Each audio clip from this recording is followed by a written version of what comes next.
In this box right here, I have the Anschutz 54.18 match BR50-U7 Ultra Precision Benchrest 22 LR rifle. Translation, it is awesome. Gavin here from UltimateReloader.com. Here on the channel, we've become huge fans of Anschutz. It's a premium brand. They are world-renowned in the space of rimfire rifles. You've seen the 1710 Competition HB here on the channel. This is an ideal NRL 22 positional shooting competition type rifle. We've had some outstanding results with it. You're going to want to check out those stories. But I wanted to go more in the Benchrest direction. Ultra precision, a great platform for us to test things like rimfire ammunition or suppressors, tuners, things like that. And so I worked with Anschutz to put together the ultimate package for Ultimate Reloader, which is the 54.18 match BR15 U7 rifle, which I have right here. In this video, we're going to get it out of the box. We're going to talk about the 54.18 repeater Benchrest action. We're going to talk about the BR50 U7 stock and some of the other popular configurations. We're going to mount an Optic. We're going to look down the bore with the Borescope. We're going to put it on the trigger scan to check out this awesome trigger, which goes down to about 2.7 ounces. That's my kind of Benchrest trigger. We're going to take it out to the range and see how it does, see what kind of velocity we can get some initial groups, use the Sinclair Benchrest that I have and rear bag set up to get things optimized and working awesome with it. So I'm going to waste no time. I'm going to get this rifle out of the box.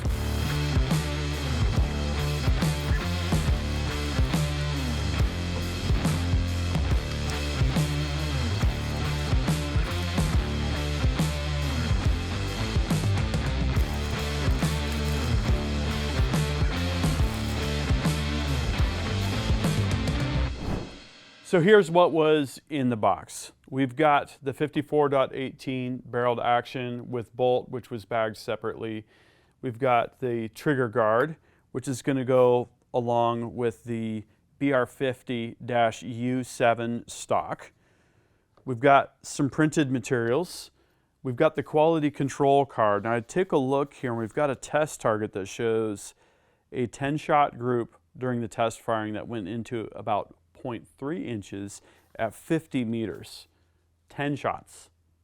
And, you know, with different lots of ammunition tested and, you know, different test scenarios executed, usually your results get better. You know, a lot of success with, you know, Benchrest rimfire has to do with finding just the right ammunition that your rifle likes. It could even be a lot by lot variation. So, welcome to the obsession, right?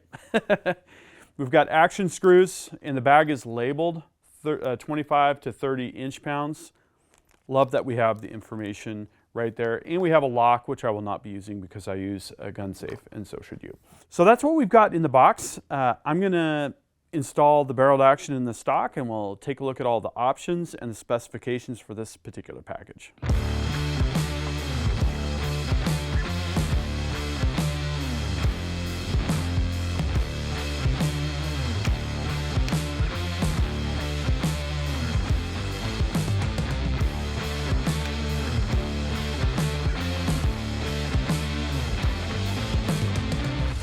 So the barreled action fit in the stock like a glove, which is no surprise because it was bedded at Anschutz North America.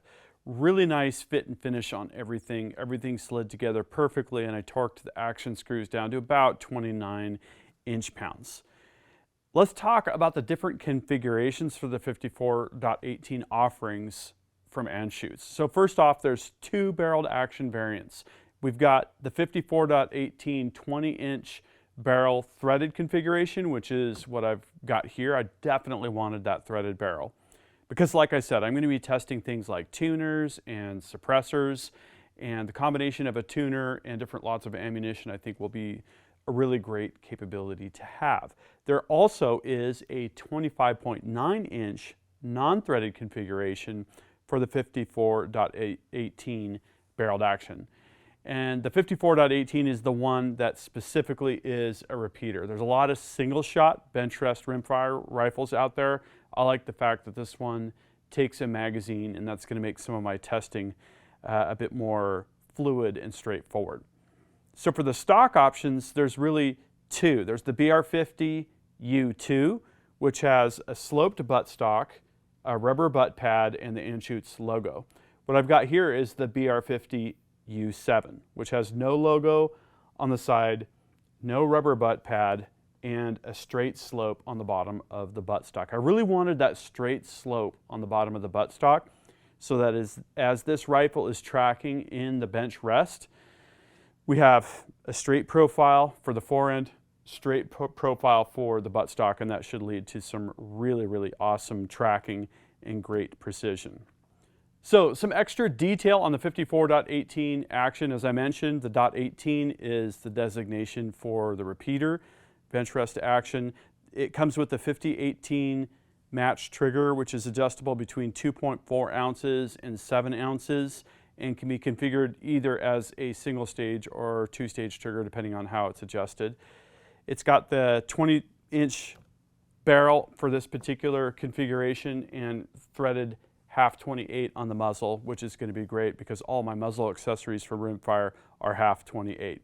It's got the optimized tight match chamber, which is exactly what I wanted for testing for extreme accuracy. It's running a recessed target crown and comes in at a weight of 5 pounds, 5 ounces. And some more information about the BR50 U7 stock. This is constructed of solid walnut. It's awesome. It's got a 3-inch replaceable forend. So depending on the rifle, we run either 3-inch or 4-inch for our Benchrest rifles here at Ultimate Reloader. So I've already got a front bag rider that's going to work with that. And say we were to ding the wood or to get a split in it or something from damage in transport, we could just take 3 screws out, get a new one, and put it on. So that replaceability is actually a real nice thing. It's got the straight buttstock, no butt pad. It's got the optional magazine cut, which is a part of how you have your rifle package configured. And on that note, putting the barreled action and stock together, we've got the 54.18 match BR50 U7 complete rifle package that we've got here. So that includes the 54.18 barreled action, which is the repeater. It's got the BR50 U7 stock. And then there's some included extras when you buy this as a complete package. We've got the epoxy bedding, which is beautiful. You have to see it to believe it. And the stock is also fitted for the recoil lug, and the mag well cutout is put in place because this is the repeater model. Also comes with a steel bolt knob. So let's take a look down the bore. What I've got here is the Teslong NTG 100H rigid Borescope for rifle. These are an amazing deal. As you'll see, the image quality is really good, and you can hook them up to your phone, tablet, or laptop like I'm doing here. So let's see what we've got.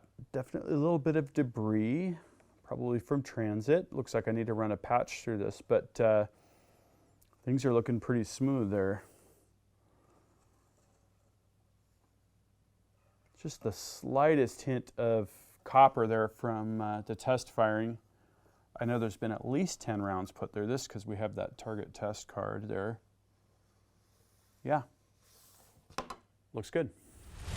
So the TriggerScan TS11 from Dvorak Instruments is the most sophisticated trigger analysis device. What this will do is produce a force distance plot for us and calculate some key metrics. What I just did was I put this rifle through its very first 3 passes on the TriggerScan to see what kind of consistency and what kind of numbers we would get. And as you can see looking at the graph here, pretty amazing.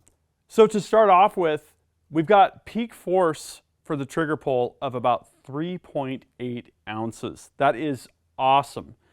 I like a really light trigger. I think for rimfire Benchrest, this is going to be perfect. I'm going to try it out at that factory setting.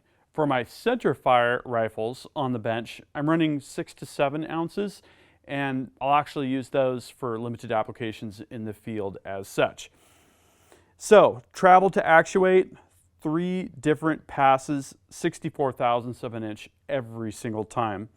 And over travel was 52 thousandths, 51 thousandths, 51 thousandths. So for those 2 metrics, we have a maximum variation extreme spread of 1/1000th of an inch. This is an incredibly consistent, very good trigger. So here it is, the rifle and support system I used to break in this Anschutz 54.18. Totally love this setup. We've got the Athlon Midas Tack 5-25 by 56. I've got a Murphy Precision 30 MOA rail, which is just the right inclination in case I want to stretch its legs a little bit further. Now, I covered this scope and rail install in depth with the Lyman Pro Drive torque wrench story that I just filmed, so you're going to want to check out that video and article if you want to know more about the installation of those components. I'm using a Sinclair rest with the windage adjustment and then a protector model leather rear bag. I'm noticing I might be able to come up with a better fit for this V-notch on the profile of the bottom of the buttstock for this particular rifle, but it worked well. And so what I did was I went to the Ridgeline range. I got there early in the morning so I wouldn't have mirage. Had a little bit of wind, probably about 5 to 7 miles per hour. And unfortunately, I was shooting right into the sun, and I don't have a shade for this. That would have been really nice. Nonetheless, I started with Center X. I'm going to show you all of the groups that I shot during sighting. In fact, this is shot number 1 over here. I was shooting at the middle of the page. I had a little windage correction to make to get the rifle on target. So I thought I would start with Center X. The first 5-shot group that I shot was 0.531 inches at 50 yards. This is all at 50 here. The second group was 0.404 inches. While not bad, I felt like, oh, I think we can do a little bit better. So I moved over to Midas Plus from Lapua, which has been a very consistently good performing rimfire ammunition for me, and that's where things really tightened up. The first 5-shot group that I shot with Midas Plus was 0.297 inches, which is just absolutely fabulous. Then I moved on to R50. It did a 0.637 inch group, and I'm really wondering if this is something that we could tighten up a little bit with a tuner. SK High Velocity Match did 0.582 inches. Interestingly enough, I was getting some vertical stringing with that, which I'm going to have to look into. And then I moved back over to the Midas Plus. I had some environmental issues with a couple of the group attempts, but then I was able to finish things off for that break-in shooting session with the 5-shot group going into 0.289 inches. So this Midas Plus with the rifle as is, consistently shooting in the 2s. Very happy with that. But what I'm really excited about is the next set of shooting sessions that I'm going to do. I'm going to be looking at things like adding an EC tuner to see if we can take some of this ammunition and tighten it a bit. I'm going to look at suppressors. Here I've got the DEFCAN 22 from CMMG. I've got the Fodera Armory Rimfire suppressor. You know, these are things that this is kind of the purpose of this whole rifle. This rifle as a rimfire test platform. I know this Anschutz rifle is very accurate, high level of precision. It's got the features that I want to shoot it on a bench, and that means that we can experiment with ammunition and suppressors and tuners and other shooting setups and techniques. So this is my first Benchrest rimfire rifle. I'm very, very happy with it. If you're interested in getting one like this, you can reach out to Anschutz directly. If you click on that first link in the video description, in my article, I'll have more information about the different configurations and this particular rifle, you know, links to product pages and so on and so forth. Here's my question to you is, what do you think about this Anschutz rifle? And follow-up question, what are you shooting for precision rimfire? Tell me about the ammo you're shooting. Tell me about muzzle accessories. Tell me about the rifle and Benchrest setup. I would love to hear that. So I'm a happy guy. I've got more testing that I'm going to do, so I'm going to get going. That concludes this video, and that means it's time to wrap it up. I hope you enjoyed this video. Don't forget to like and subscribe. Also, we're on Facebook, YouTube, Rumble, where we've got unrestricted content, and Instagram. Make sure to follow us on all those channels. Ultimate Reloader also has a commercial solutions division serving law enforcement, the military, and the gun industry. We have some unique capabilities, including a comprehensive suite of recoil testing and evaluation capabilities, trigger profiling, and more. If you're interested in custom rifles like what we build here on the channel or gunsmithing services, you're going to want to go to rifles.ultimatereloader.com and get on the wait list. If you're interested in becoming a professional gunsmith, check out the Sonoran Desert Institute. They've got a degree program, they've got a certificate program, and you can study from home. Learn more at sdi.edu. Thanks again for watching.